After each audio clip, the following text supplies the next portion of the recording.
Matiz olganingdan keyin nimalar bo'ladi? Ikkinchi qism. O'ka, charxiy tashab qo'ydingizda. Amaki, men taksist emasman.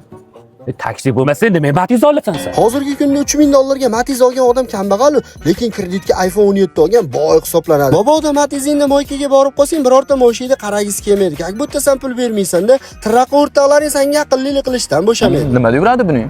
A propanda?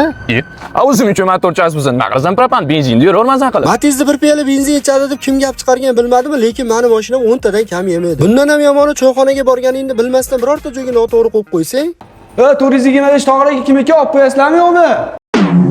mabodo birortasi Matizni bilib bilmasdan haqorat qilib qo'yadigan bo'lsa, nima ekan o'qi?